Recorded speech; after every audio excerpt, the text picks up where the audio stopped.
While I have made many improvements over the course of my public speaking class at CVCC, there is always room for more.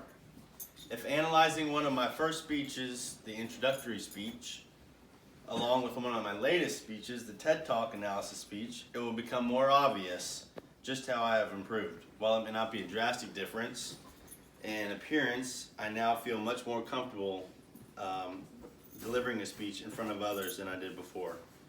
The first speech I presented this year was my introductory speech. According to the feedback I received from Ms. Gilbert, I just demonstrated a strong vocal delivery for this particular speech.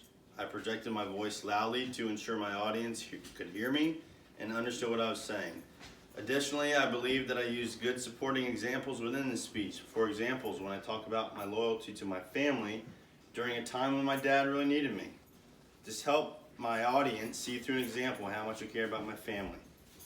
My weakness for this speech, although it had its gains, I swayed back and forth constantly throughout the presentation. Therefore, I had poor speech and presentation. I also kept placing my hands behind my back. Another weakness for the speech was that for the majority of the speech, I read directly from the note cards. This shows I was very nervous and unprepared. However, this was one of my first speeches of the class.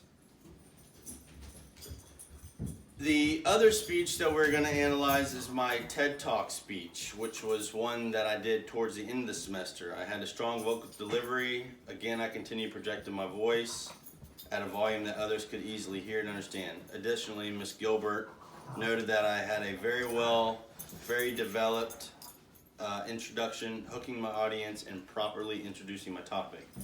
A weakness in this speech is poor eye contact that I made with my audience during the presentation when I was talking. I was very comfortable giving this speech in front of my audience, so I attribute these issues with an unpreparedness rather than nerves. While I know I made some improvements from the beginning to the end of my speech course, I know there are more to come. In the future, when delivering speeches, I plan on being better prepared, practicing ahead of time, and overall trying to be more confident in the speeches. I believe with time, determination, and more real-world practice, these improvements can and will be made.